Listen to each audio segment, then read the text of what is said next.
इस्लाह करम से कर दे।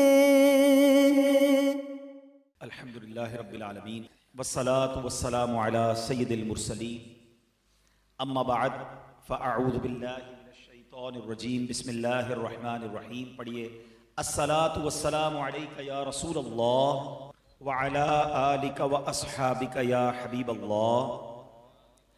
अस्सलातु वस्सलामु अलैका या नबियल्लाह व अला आलिका व अस्हाबिका या नूरल्लाह। दुरूद पाक पढ़ने के बेशुमार फ़ज़ाइल व बरक़ात हैं और सुबहान अल्लाह अहादीस में कैसे कैसे फ़ज़ाइल दुरूद पाक के मिलते हैं।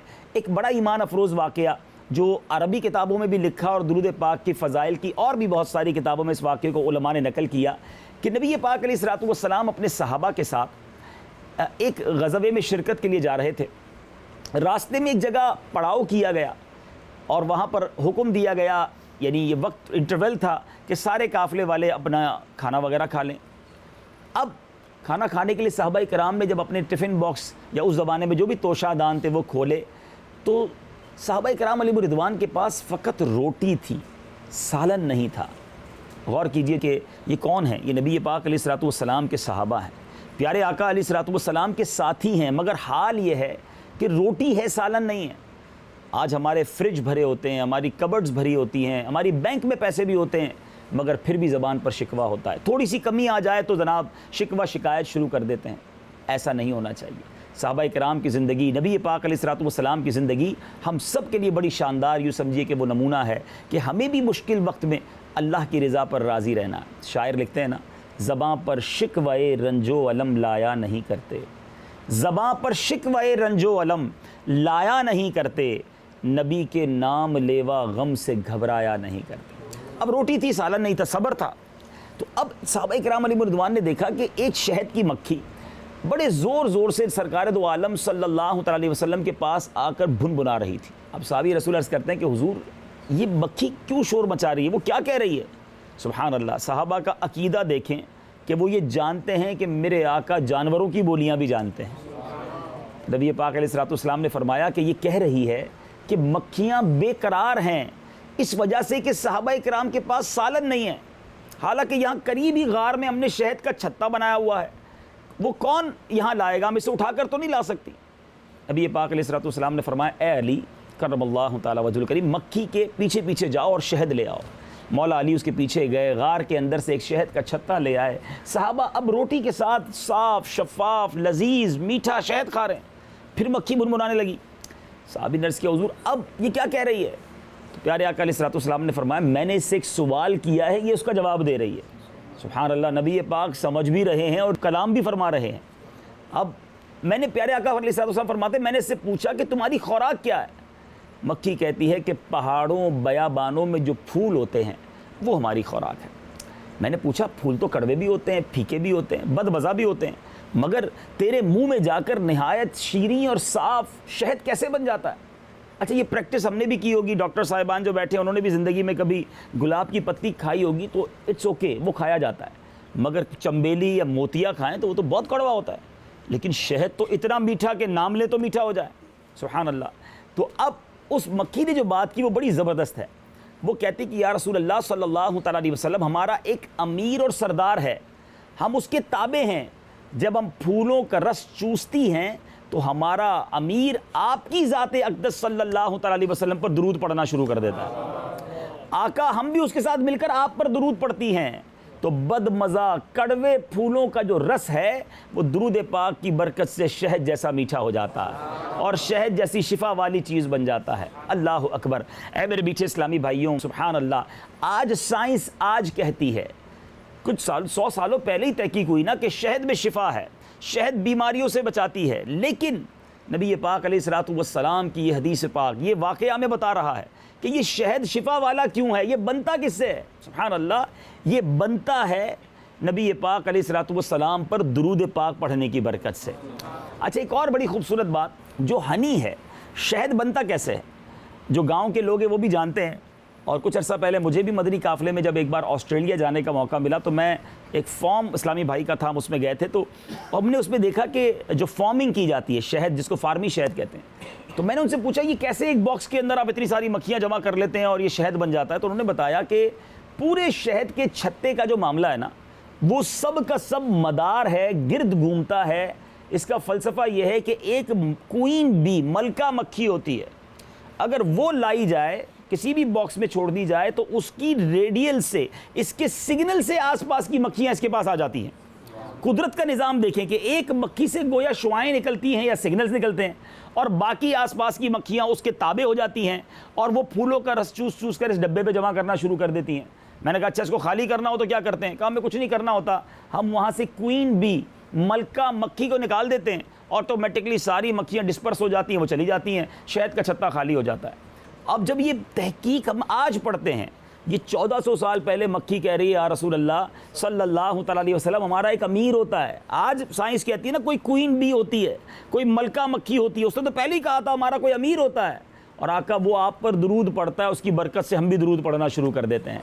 तो गोया ये कहा जा सकता है अल्लाह के राज़ों में से राज है कि हर शहद के छत्ते के अंदर दरूद खानी की महफिल हो रही होती है, सारी मक्खियाँ मिलकर नबी पाक पर दरूद भेज रही होती हैं, शहद शिफा वाला बन रहा होता है और हम उसको इस्तेमाल करते हैं। सुभान अल्लाह। उलमा ने इस खूबसूरत वाक़े से बड़े प्यारे मदनी फूल हमारे लिए तहरीर फरमाए। उलमा फरमाते हैं कि जब फूलों का कड़वा, फीका, कुसीला, बदमज़ा रस दरूद की बरकत से मीठा शहद जैसा हो सकता, तो वो इंसान जिसकी ज़िंदगी में गुनाहों की कड़वाहट हो, बदआमालियों की फीकावट हो, अगर वो भी दरूद पाक अपनी ज़िंदगी में शामिल कर ले तो उसकी ज़िंदगी में भी नेकियों की मिठास आ जानी है। तो ऐ मेरे मीठे इस्लामी भाइयों, हमें दरूद पाक कसरत से पढ़ना चाहिए। आइए मोहब्बत के साथ बाआवाज़ बुलंद दरूद पाक पढ़ लें। सल्लु अलल हबीब सल्लल्लाहु तआला अला मुहम्मद सल्लल्लाहु अलैहि वसल्लम। मीठे मीठे इस्लामी भाइयों, बड़ी खूबसूरत हदीस पाक है मुस्लिम शरीफ की। नबी पाक अलैहिस्सलातु वस्सलाम फरमाते हैं हर बीमारी की दवा है, जब दवा बीमारी तक पहुँचा दी जाती है तो अल्लाह अज़्ज़ा वजल के हुक्म से मरीज़ अच्छा हो जाता है। याद रहे कि हर बीमारी की दवा है, लेकिन मर्ज़ तक बीमारी पहुंचती नहीं है, डॉक्टर उसको डायग्नोस नहीं कर पाते।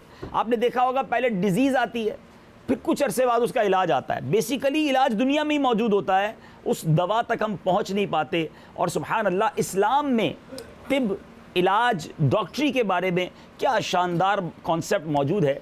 हज़रत अली बिन हुसैन वाक़िद अलैहि रहमतुल्लाहिल वाहिद से एक गैर मुस्लिम डॉक्टर की मुलाकात हुई और उसने कहा कि तुम्हारे दीन में तो बिल्कुल तिब ही नहीं है, तुम्हारे दीन के अंदर तो तिब यानी डॉक्टरी या इलाज के मामला तो डिस्कस ही नहीं किए गए, तुम्हारा दीन माअज़ल्लाह ये तो नाकिस है। उन्होंने जवाब दिया कि हमारे प्यारे आका अलैहिस्सलातु वस्सलाम ने सारे का सारा इल्म तिब जो है कुरान पाक की इस आधी आयत से बयान फरमा दिया है। और वो आयत कौन सी है? वकुलू वशरबू वला तुसरिफू, खाओ और पियो और हद से ना बढ़ो। डॉक्टर बड़ा हैरान हुआ कि बड़ी सिग्निफिकेंट बात है, बड़ी अहम बात है। तो कहा अच्छा ये बताओ कि तुम्हारे नबी अलैहिस्सलातु वस्सलाम ने भी कोई हदीस, कोई कोटिंग्स दी हैं, कोई इरशाद फरमाया तिब के बारे में? सुभान अल्लाह। अब क्या खूबसूरत उन्होंने हदीस सुनाई कि तबीबों के तबीब अल्लाह के हबीब हबीब लबीब सल्लल्लाहु तआला अलैहि वसल्लम ने चंद लफ्ज़ों में सारा तिब जमा कर दिया। इरशाद फरमाया मैदा सारी बीमारियों का घर और परहेज सारे इलाजों का सर है, बदन के हर हिस्से को उसका हक दो। ये सुनकर वो नसरानी, वो गैर मुस्लिम डॉक्टर हैरान हो गया और कहने लगा कि वाकई तुम्हारे कुरान और तुम्हारे रसूल सल्लल्लाहु अलैहि वसल्लम ने जाली नूस, जो दुनिया का सबसे बड़ा डॉक्टर माना जाता है, उसके लिए तिब का कोई मसला नहीं छोड़ा, सब कुछ ही बयान फरमा दिया है। तो ये है हमारे नबी की प्यारी बातें, ये है कुरान की जामियत कि बाज़ औक़ात कहते हैं ना कूज़े में दरिया को बंद कर देना। मेरे आका के अल्फाज तो वो हैं कि कई समुंदर मेरे आका के चंद जुमलों में तशरीफ़ ले आते हैं। सुभान अल्लाह। आला हज़रत के लिखते हैं ना मेरे आका के इन मुबारक अल्फाजों के बारे में, हैं दुनिया में बड़े बड़े बोलने वाले आए, बड़े बड़े कलाम करने वाले आए, सुभान अल्लाह, मगर नबी पाक अलैहिस्सलातु वस्सलाम को रब अज़्ज़ा वजल ने कैसा खूबसूरत और जामे कलाम दिया। याद रहे हम मक्का पाक में मौजूद हैं और बड़ी खूबसूरत एक तारीख़ की बात बताऊँ कि मक्का मुकर्रमा में जब नबी पाक अलैहिस्सलातु वस्सलाम की विलादत हुई ना, और मेरे आका उस कौम में तशरीफ़ लाए जो बड़े इंटेलेक्चुअल्स थे, बड़े बड़े जिसको आप कहें फसीह व बलीग लोग थे, इनको अपनी बोलने पर बड़ा नाज था, इनको अपने कलाम पर बड़ा नाज था। उस ज़माने में दो किस्म की लड़ाइयाँ होती थी, एक तलवार की लड़ाई, एक अल्फाज की लड़ाई। लोग मुकाबला करते थे कि किसके कलाम में ज़्यादा फसाहत है, कौन सबसे अच्छा बोल सकता है, कौन जनाब इंटेलेक्चुअल ज़माने का सबसे बड़ा है।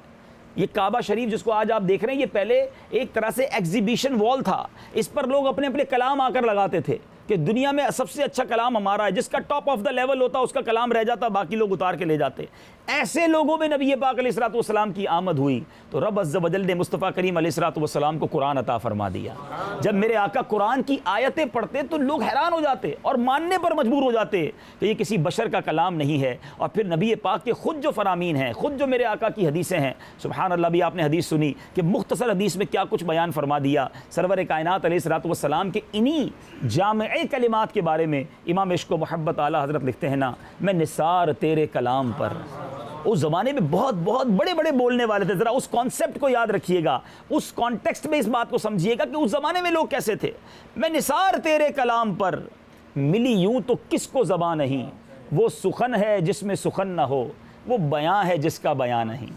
तेरे आगे यूं है दबे लचे फुसहा अरब के बड़े बड़े बड़े बड़े इंटेलेक्चुअल जब नबी पाक की बात सुनते थे वो इस तरह गुंग होकर रह जाते थे, हैरान शशदर होकर रह जाते थे।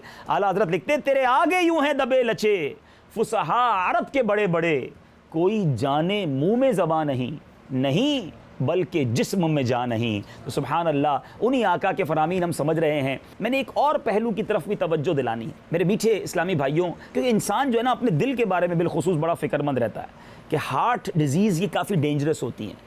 आप कोलेस्ट्रॉल चेक करवाते हैं कि कहीं कोलेस्ट्रॉल बढ़ गया हो तो हार्ट अटैक ना हो जाए। ब्लड प्रेशर चेक करते हैं कि ब्लड प्रेशर हाई नहीं होना चाहिए, डॉक्टर कहते हैं जनाब उससे भी हार्ट अटैक हो सकता है। आप अपनी शुगर लेवल को लेवल करें, वरना आपकी शुगर हाई होगी तो और चीज़ों पर अटैक करेगा।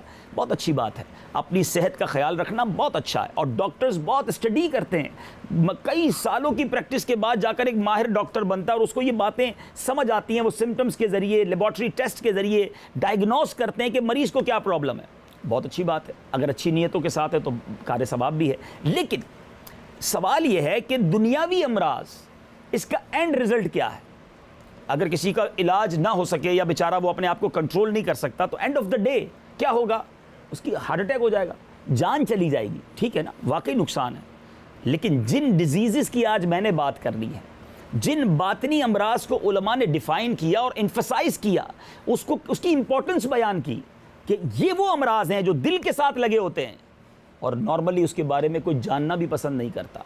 ना उसकी डिटेल पता है, ना उसके सिम्टम्स, उसकी निशानियां पता है, ना उसकी क्योर, उसका इलाज पता है। लेकिन याद रखिए, जिन बीमारियों की आज मैंने मुख्तसर बात करनी है, ये वो बीमारियां हैं जो ईमान ले लेती हैं। मुझे बताइए, बड़ी बीमारी कौन सी हुई, जान लेने वाली या ईमान लेने वाली? और दूसरी बात, बीमारी जान ले लेना और सब्र हो इंसान के अंदर तो सवाब है। लेकिन ये वो बीमारियां हैं कि अगर इस पर अमल करता चला जाए, इसको दूर नहीं करेगा तो ईमान ही चला गया, और जिसका ईमान चला गया वो तो बर्बाद हो गया। जिस तरह आप हर 2, 4, 6 महीने में लेबॉर्ट्री टेस्ट कराते हैं, इट्स ओके, अच्छी बात है, कराना चाहिए। मैं डिस्करेज नहीं कर रहा दुनियावी इलाज को, लेकिन बातनी अमराज जो इंटरनल डिजीजेज हैं, जिसके बारे में कोई टेस्ट तो करें, मालूमात तो करें कि मेरे अंदर कहीं ये बीमारियां तो नहीं है। और मैं आज ये चाहता हूँ डॉक्टर्स को कि आपने तवील स्टडीज़ करने के बाद ये रियलाइज़ किया और ये आपने हासिल किया कि आप मरीज़ को देखकर चंद टेस्ट करके आप इलाज पे आ जाते हैं, डायग्नोस कर लेते हैं कि इसको ये बीमारी है, अब इसकी ये दवाई है, इसका ये इलाज है। तो क्या ये नहीं हो सकता कि आप बातनी अमराज के भी डॉक्टर बन जाएं? आप जिस्मानी अमराज के तो डॉक्टर हैं, साथ साथ अपना भी इलाज करें। पहले आपको थोड़ा सा बड़े डॉक्टर के पास जाना होगा। डॉक्टर भी बीमार होता तो किसी बड़े डॉक्टर के पास जाता है ना। तो बातनी अमराज के इलाज के लिए इंशाल्लाह आपको शिफा खाना भी बताएंगे, आपको माहिर डॉक्टर भी बताएंगे कि किसके पास जाना है और किससे इलाज करवाना है। लेकिन पहले रियलाइज़ करें कि हाँ, ये बड़ी बीमारी है, इस पर स्टडी भी करनी चाहिए, प्रैक्टिस भी करनी चाहिए, खुद भी बचना चाहिए और मुसलमानों को भी बचाना चाहिए। हुज्जतुल इस्लाम इमाम मोहम्मद गज़ाली अलैहि रहमतुल्लाहि वाली लिखते हैं, ज़ाहिरी आमाल का बातनी औसाफ के साथ एक ख़ास ताल्लुक़ है। अगर बातिन ख़राब हो तो ज़ाहिरी आमाल भी ख़राब हो जाते हैं, और अगर बातिन हसद, रिया और तकब्बुर वग़ैरह उयूब से पाक हो तो ज़ाहिरी आमाल भी दुरुस्त हो जाते हैं। इंसान का जो ज़ाहिर है ना, वो बातिन का अक्स होता है, अंदर बुराई तो नहीं भरी हुई। इसी तरह मेरे मीठे इस्लामी भाइयों, गुनाहों का ताल्लुक उमूमन दिल से होता है, इसलिए दिल की इस्लाह बहुत ज़रूरी है। इमाम गज़ाली फरमाते हैं, जिसकी हिफाजत और निगहदाश्त बहुत ज़रूरी है वो दिल है, क्योंकि ये तमाम जिस्म की असल है। यही वजह है कि अगर तेरा दिल ख़राब हो जाए तो तमाम आज़ा ख़राब हो जाएंगे, और अगर तू इसकी इस्लाह कर ले तो बाकी सब आज़ा की इस्लाह खुद ब खुद हो जाएगी। क्योंकि दिल दरख्त के तने की मानंद है। बड़ी प्यारी एग्जाम्पल दी। दरख्त का तना होता है ना, फिर उसके शाखें होती हैं। दिल दरख्त का तना है और बाकी जो पार्ट्स ऑफ द बॉडी हैं, आज़ा जो हैं, ये शाखें हैं। शाखों की इस्लाह या ख़राबी जो है वो दरख्त के तने पर मौकूफ़ है। तना मजबूत, तना जनाब मजबूत है तो शाखें भी मजबूत हैं। तना ही मुरझा गया, तना ही ख़राब हो गया तो शाखें भी गिरना शुरू हो जाती हैं। बहरहाल मेरे मीठे इस्लामी भाइयों, अब एक तो ये इंपॉर्टेंस तो है कि बातनी अमराज की मालूमात होनी चाहिए, लेकिन हम में से कोई डॉक्टर न बने तो गुनाहगार नहीं है। मुझे और आपको अगर शुगर की तारीफ़, डायबिटिक की तारीफ़, ब्लड प्रेशर की तारीफ़ और जनाब इन बीमारियों की तारीफ़ नहीं बता तो हम गुनाहगार नहीं होंगे। मगर बातनी अमराज की मालूमात होना ये हर मुसलमान के लिए ज़रूरी है। ना मालूम होना गुनाह है। अब देखिए इंपॉर्टेंस पता चल रही है ना। वो इल्म सीखना बहुत अच्छी बात है, मगर ये इल्म सीखना ज़रूरी है।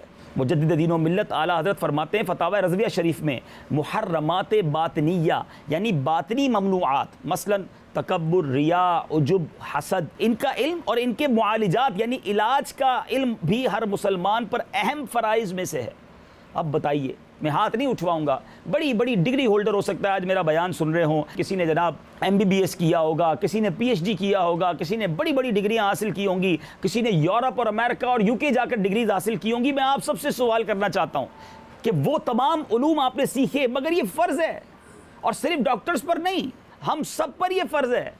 अल्लाह सलामत रखे अमीर अहले सुन्नत को, अल्लाह सलामत रखे दावत इस्लामी के मदनी माहौल को। हमें भी नहीं पता था कितनी खूबसूरत तहरीक है, कितना प्यारा ये माहौल है जो हमारे ऊपर ज़रूरी चीज़ें हमें खोल खोल कर बयान किया जा रहा है कि ये सीख लो, ये समझ लो, ये याद कर लो, इस पर अमल करो, वरना कहीं बारगाह इलाही में जवाब ना दे पाओगे तो किधर जाओगे। तो मैं आज एक बातनी मर्ज़, बातनी अमराज तो इतने हैं कि एक बयान में बल्कि कई बयान भी दरकार होंगे और उसमें कुछ मुताला भी करना होगा, लेकिन मैं एक मर्ज़ पर हम सब की तवज्जो चाहता हूँ। और उमूमन डॉक्टर्स में भी, मरीज़ों में भी, आम लोगों में भी ये मर्ज़ पाया जाता है। पहले एक मुख्तसर वाक़या, फिर इस मर्ज़ के बारे में कुछ मदनी फूल। अय्याज़ जो है सुल्तान महमूद गज़नवी का एक अदना ग़ुलाम था, फिर तरक्की करते करते उसका महबूब तरीन वज़ीर बन गया। अय्याज़ की जो कामयाबियाँ थी ना, वो जो हासिदीन थे, दरबारी थे, उनको एक आँख नहीं भाती थी कि थोड़ा अरसा पहले आया और बादशाह का इतना करीब हो गया। अब वो मौके की ताक में रहते थे कि कभी तो अय्याज़ को जो है वो बादशाह की नज़रों से गिरा दें। आखिरकार उन्हें एक मौका मिल ही गया। हुआ यूँ कि अय्याज़ का मामूल था कि रोज़ाना मखसूस वक्त में एक कमरे में चला जाता और कुछ देर गुजार कर वापस आता था। दरबारियों ने देखा कि रोज़ अकेला कमरे में क्या करने जाता है। कुछ लोग होते हैं जो नेगेटिव ही सोचते हैं, हर बात में नेगेटिव पहलू, ये इधर क्यों जाता है, ये इधर क्यों आता है, ये इस गाड़ी में क्यों गया, नेगेटिव ही सोचते रहेंगे। डॉक्टर्स में भी ये बवाल होता है, नहीं नेगेटिव क्यों सोचे, हमें हुस्न ज़न रखना चाहिए।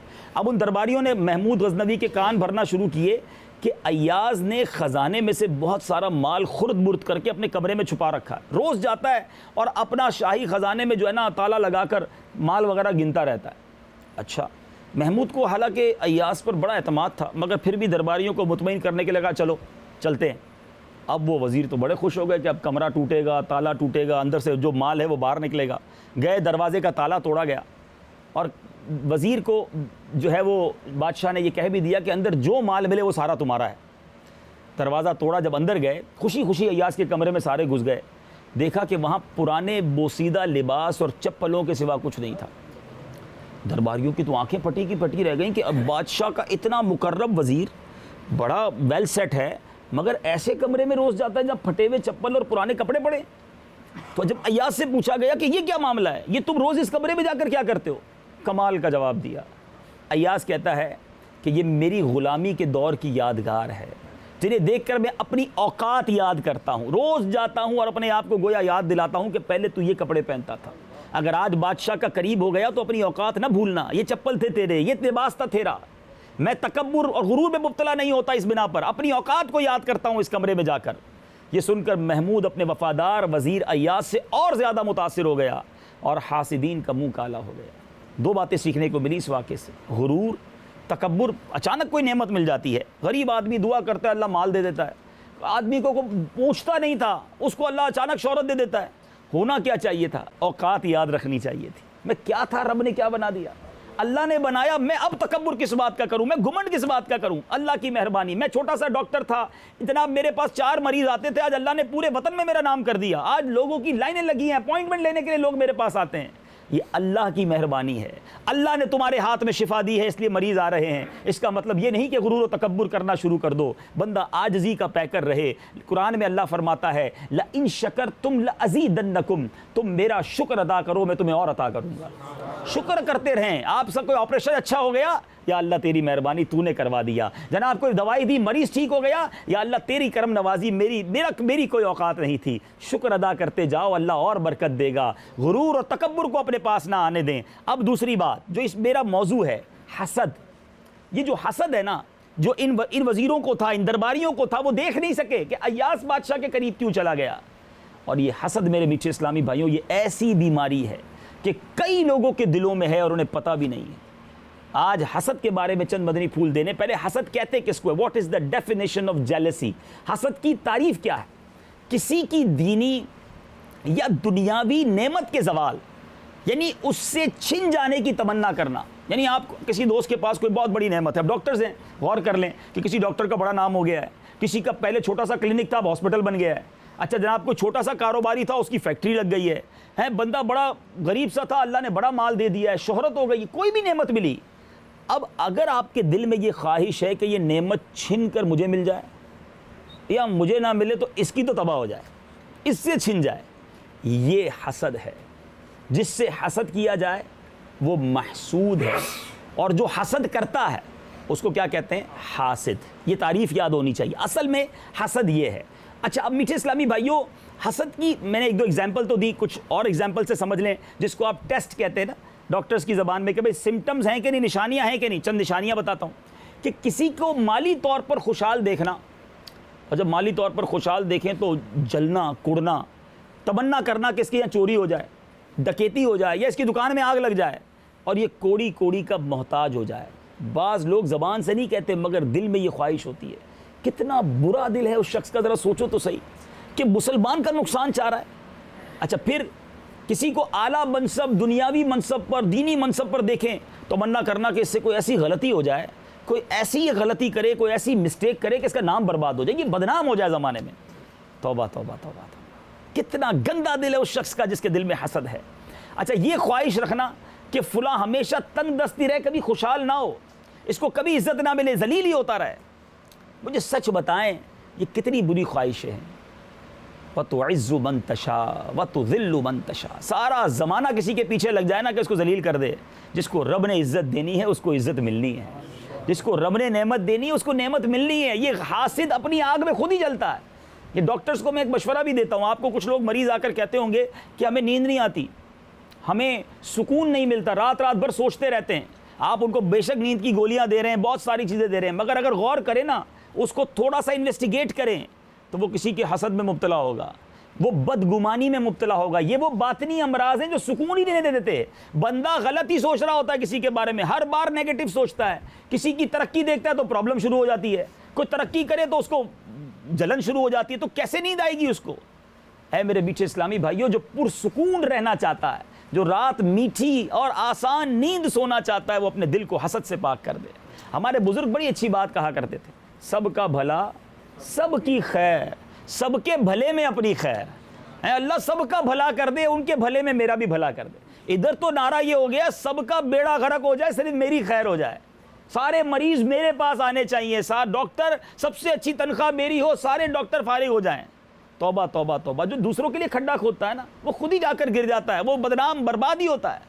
अच्छा सोचें, पॉजिटिव सोचें, हसद से दिल को पाक करें। इमाम गजाली अलैहि रहमतुल्लाहि वाली ने हासिद की मिसाल बड़ी दिलचस्प दी है। जो हसद करता है ना, उसको एक मिसाल के ज़रिए समझाया। फरमाते हैं हासिद की मिसाल उस शख्स की तरह है जो दुश्मन को मारने के लिए पत्थर फेंके, लेकिन वो पत्थर दुश्मन को लगने की बजाय पलटकर वापस फेंकने वाले शख्स के सीधी आंख पर लगे और वो फूट जाए। अब इसे और गुस्सा है, वो दूसरी बार जोर से पत्थर फेंके, दूसरी बार भी उसको ना लगे, वापस पलट कर आए, दूसरी आंख फूट जाए।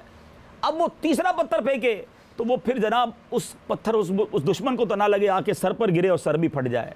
फरमाया शैतान इसी तरह उसका मजाक करता रहता है जो हसद करने वाला है, क्योंकि आप बुरा सोचते बुरा होता थोड़ी है। दुआ भी करे तो दुआ थोड़ी कबूल होगी उसके लिए कि आप किसी मुसलमान के बुरे के लिए दुआ कर रहे हैं। अल्लाह इज्जत दे रहा है, अल्लाह नेमत दे रहा है। ये हसद बीमारी कितनी बुरी है पता है? नबी पाक अलैहिस्सलाम फरमाते हैं, जिसका मजमून हदीस सुनिएगा कि ये बड़ी बड़ी जो है ना डराने वाली हदीस है। नबी पाक अलैहिस्सलाम फरमाते हैं, हसद करने वाले, चुगली खाने वाले और काहिन का मुझसे और मेरा उनसे कोई ताल्लुक नहीं है। अब नबी पाक से ताल्लुक ना रहा तो फिर क्या करना है? फिर तो बचत का रास्ता ही नहीं ना। एक और जगह नबी पाक अलैहिस्सलाम फरमाते हैं, हसद ईमान को इस तरह बिगाड़ देता है जैसे एलवा शहद को बिगाड़ देता है। ईमान खराब करने वाली बीमारी है। ट्राई टू अंडरस्टैंड, दिल में जिसके हसद है वो कैसे बरकतों को पाएगा। फारिग करें अपने दिल को हसद से, किसी का बुरा ना चाहें। अच्छा, ये एक बात बता दूं कि हसद होता किसको किससे?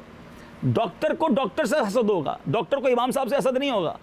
क्योंकि जो प्रोफेशनल एक होते हैं ना, अगर कोई कारोबारी है उसको कारोबारी से हसद होगा, यार मेरी भी दुकान कपड़े की, इसकी भी कपड़े की, ये क्यों तरक्की कर रहा है। नाथख्वां को नाथख्वां से हो जाएगा, आलिम को माद अल्लाह जिनको हो सकता है वो दूसरों से हो जाएगा। तो जिस फील्ड से हमारा ताल्लुक है नॉर्मली उस फील्ड के लोगों से हसद हो जाता है। फैमिली में हो जाता है, भाई भाई को भाई से हो जाता है। एक भाई तरक्की कर रहा है, दूसरा भाई देख ही नहीं सकता। एक बहन अपने घर में सुखी है, दूसरी बहन को वो सुख नहीं मिला, बहन बहन में हसद हो जाएगा। ये शैतान इतना मरदूद है कि दिलों के अंदर दाखिल होकर ये बीमारी दाखिल करता है और हम इसको बहुत नॉर्मल ले रहे होते हैं। ये ईमान बर्बाद कर देगी, खुदारा समझिए। और अब मैं बताता हूँ, ये हसद करने वाला बेसिकली आर्ग्यूमेंट, एतराज किस पर कर रहा है? ज़रा मुझे बताइए, नेमत देने वाला कौन है? शोहरत देने वाला कौन है? खूबसूरती देने वाला कौन है? औलाद देने वाला कौन है? अरे जब सब देने वाला अल्लाह है तो मैं कौन होता हूं एतराज करने वाला? हसद करने वाला डायरेक्टली रब अज़्ज़ वजल पर एतराज कर रहा होता है कि या अल्लाह तूने उसको क्यों दिया, मुझे क्यों नहीं दिया? अरे रब दे रहा है ना, व तुइज़्ज़ु मन तशा व तुज़िल्लु मन तशा। अल्लाह देने वाला है, तुम कौन होते हो एतराज करने वाले? और ये बंदा खुद ही बर्बाद होता है। तो ये इतनी बुरी बीमारी है मेरे मीठे इस्लामी भाइयों। बिलखुसूस मैं डॉक्टर्स इस्लामी भाइयों को सिर्फ एक बीमारी बताकर हाईलाइट करना चाहता हूँ कि ये ऐसी बीमारियां हैं जो हमारे अंदर मौजूद हैं। ना घर में सुकून बचा, ना दोस्तों में सुकून बचा। साथ कुलीग्स काम कर रहे होते हैं, मेडिकल रेप्स भी हो सकता है हों, कंपाउंडर्स भी हों, हॉस्पिटल के स्टाफ सुन रहे हो मुझे, और जो जॉब करने वाले हैं नॉर्मली जॉब साथ कर रहे होते हैं। किसी को तरक्की मिल जाए, हैं सैलरी बढ़ गई उसकी, इधर दिल में प्रॉब्लम होना शुरू हो गई, यार इसकी नौकरी, इसकी तनख्वाह बढ़ गई, तो मेरे बाद आया था, जूनियर था। अल्लाह के बंदे तुम रब से दुआ करो, या अल्लाह इसकी बड़ी मेरी भी बढ़ा दे। हैं ये ठीक है, ये फ़र्क याद रखिएगा। हसद ये है कि उसकी छिनकर मुझे मिल जाए या उसकी भी बर्बाद हो जाए, ये हराम, जहन्नम में ले जाने वाला काम। एक हसद की किस्म है रश्क, जिसको गिब्ता कहते हैं अरबी में। उसकी तारीफ़ उलमा ने ये लिखी कि किसी को नेमत मिली, कोई बहुत खूबसूरत है, कोई बड़ा अच्छा बयान करता है, कोई बहुत मालदार है, किसी की बड़ा नाम है। आप चाहते हैं या अल्लाह ये नेमत इसको दी, मुझे भी दे दे, उसको भी बरकत दे, मुझे भी दे दे, इट्स ओके। लेकिन रश्क भी उलमा ने लिखा कि बंदा नेकियों में करे। हम मालदारों में रश्क करते हैं, इसको बंगला मिला मुझे भी मिल जाए। भाई जो नेक बन गया, आलिम बन गया, हाफिज बन गया, हाजी बन गया, अल्लाह की बारगाह में मकबूल हो रहा है, या अल्लाह मुझे भी ऐसा बना दे, रश्क इस पर करे तो ज़्यादा अच्छा है। तो समझ आ रही है बात? अब नॉर्मली क्या होता है, साथ जॉब कर रहे हैं, खाना भी साथ खाते हैं रोज़ाना, लेकिन दिल में जलन है। उसने मोटरसाइकिल ले ली, मुझे प्रॉब्लम हो गई, अच्छा गाड़ी ले ली। अच्छा अजीब दिल है ना, जिसके अंदर हसद है ना, वो अपने दिल के बारे में गौर करे। इतना गंदा दिल है उसका कि दोस्त ने आकर कहा कि आओ ज़रा नया घर लिया, आपको दिखाना है। उसके घर गए, बिरयानी भी खाई है, खाना भी खाया, बाहर निकल के 2 नंबर के पैसों से घर बनाया होगा, है सूद के पैसों से बनाया होगा, है हराम कमाता है जब भी इतना बड़ा घर बनाया होगा। अल्लाह के बंदो, तुम होते कौन हो किसी पर एतराज़ करने वाले? बिरयानी भी खा ली, मिठाई भी खा ली, गाड़ी देखकर, अच्छा उसके सामने बड़ी तारीफ करेंगे, बहुत अच्छी गाड़ी ली है, जैसे ही जाएगा तो दूसरों को कहेंगे सूद के पैसों से ली होगी गाड़ी। अच्छा अब जिसके दिल में हसद है ना, अगर उसको इतला मिलती है, ये भी सुनिएगा, यार वो पता चला फला की गाड़ी लग गई, एक्सीडेंट हो गया, जल गई गाड़ी, ये फला की फैक्ट्री में आग लग गई, वो फला डॉक्टर साहब नहीं है, हाँ यार उनका बेचारों का एक ऑपरेशन खराब हो गया और उनकी बड़ी बदनामी हो गई। अच्छा उसके सामने कहेंगे ओहो हो ये तो बहुत बुरा हुआ, बहुत अफसोस हुआ, दिल में लड्डू फूट रहे हैं। मैं तो चाहता यही था ये डॉक्टर साहब बर्बाद हो जाएं, मैं तो चाहता यही था कि जनाब ये जो है ना, ये इसका कारोबार ही तबाह हो जाए।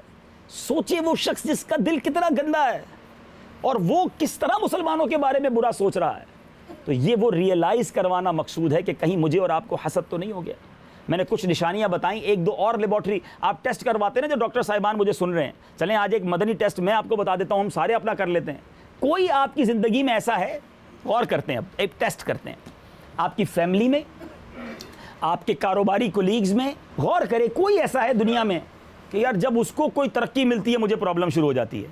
गौर करें, दोस्तों में, कारोबारी लोगों में, रिश्तेदारों में, या कोई उसकी तारीफ़ करे मेरे सामने, यार माशाल्लाह वो क्या इस्लामी भाई है, क्या अल्लाह ने उसको बरकत दी है, क्या बोलता है, फ़लाँ को कितना अल्लाह ने नेमतों से दिया है। जैसे उसके बारे में कोई बात करता है मैं कहता हूँ यार कोई और मौजू करो ना भाई, उसकी बात क्यों कर रहे हैं। उसकी तारीफ़ मुझे अच्छी नहीं लगती, समझ रहे हैं। ये चेक करवा रहा हूँ मैं, आपको टेस्ट करवा रहा हूँ। अच्छा वो सामने आ जाए और आपसे हाथ मिलाए तो आपका जी नहीं चाहता उससे मुलाकात, बड़ी जिसको कहते हैं दिल पे पत्थर रख के आप मिलते हैं, खुशी नहीं होती आपको उससे मिलने से। यही तो वो अलामतें हैं कि आपके दिल में कहीं उसके लिए हसद तो नहीं होगी। अच्छा किसी की तकलीफ़, किसी की मुसीबत, किसी की परेशानी की खबर मिले हैं, अब दिल में कैफियत क्या होती है, सुकून हो गया। अच्छा वो उसको प्रॉब्लम हो गई, बीमार हो गया, अच्छा नुकसान हो गया। अगर दिल में इत्मीनान हो रहा है तो आप सोचे मैं कितना गंदा दिल लेके बैठा हूं कि मुझे मुसलमान की तकलीफ पर इत्मीनान हो रहा है। नहीं मेरे मीठे इस्लामी भाई, ये है वो बीमारी जिसके सिम्टम्स भी मैंने आपको कुछ बताए, कुछ हदीसों के जरिए खतरनाक ये मर्ज कितना ये भी बताया, ये कितना बड़ा नुकसान पहुंचा सकता है ये भी अर्ज किया। अब इलाज भी बता देता हूं। वैसे आप डॉक्टर्स जमा हैं दुनिया भर में, कहाँ कहाँ सुन रहे होंगे, लेकिन चलें मैं भी कुछ इलाज पेश करता हूँ। मैं क्या इलाज पेश करूँगा, कुरान और हदीस से उलमा ने इलाज अता फरमाए कि अब अगर किसी को ये रियलाइज़ हो गया है कि हाँ मुझे हसद हो गया है, तो अब उसके इलाज भी लिखे उलमा ने, सुभान अल्लाह।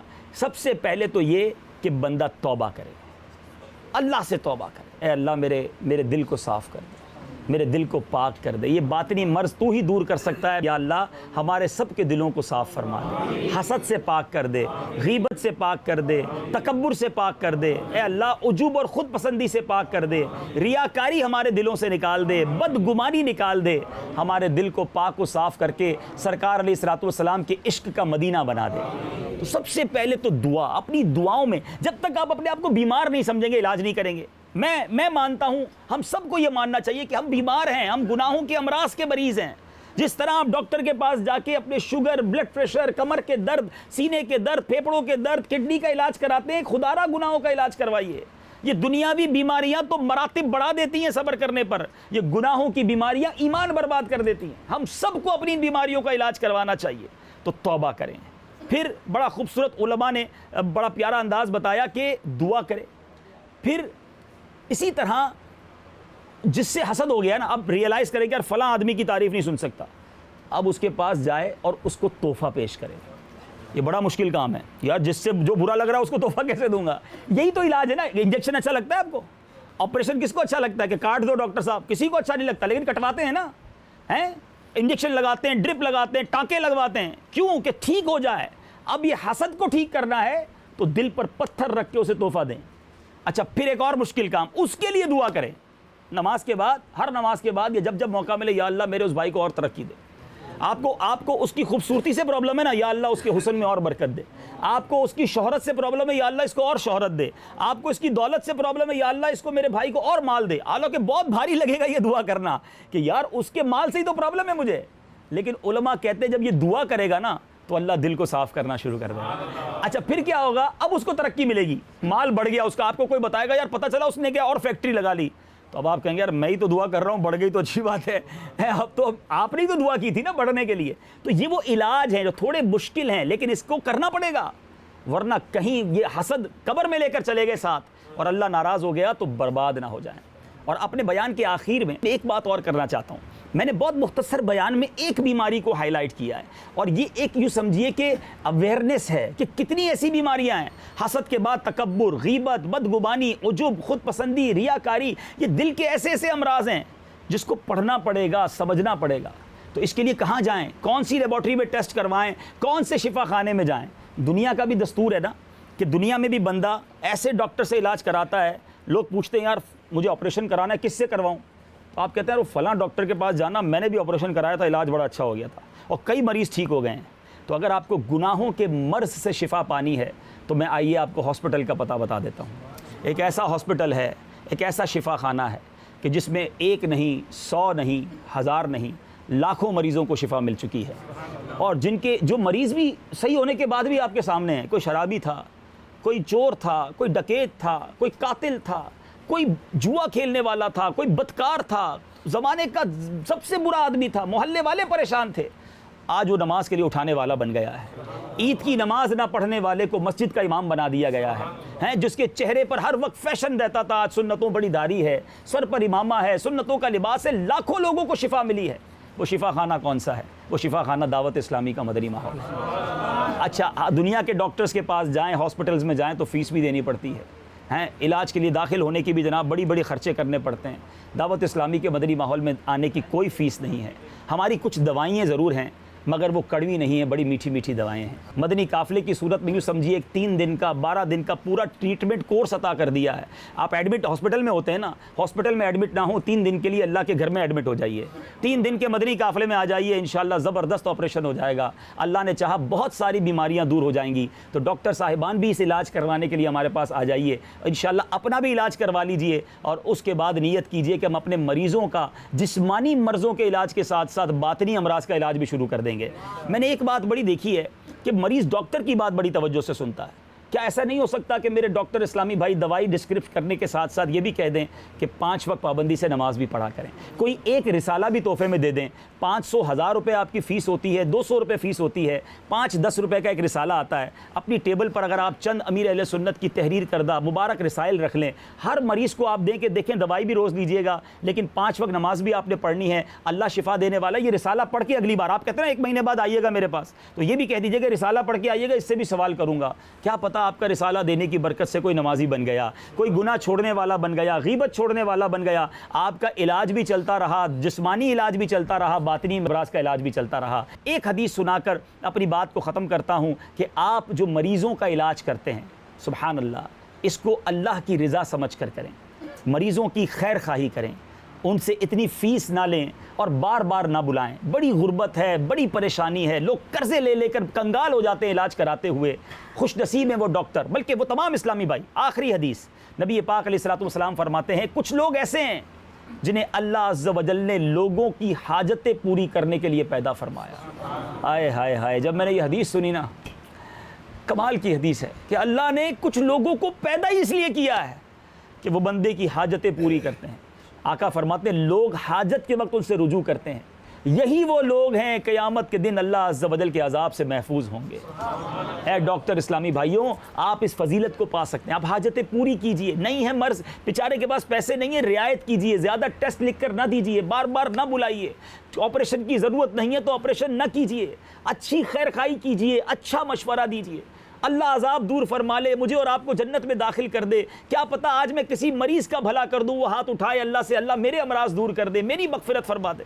जो किसी की मुसीबत दूर करता है अल्लाह उसकी मुसीबतें दूर फरमाता है। वह बहरहाल अल्लाह करे दिल में उतर जाए मेरी बात। आमीन बिजाहिन नबील अमीन सल्लल्लाहु तआला अलैहि वसल्लम। मेरे आमाल की इस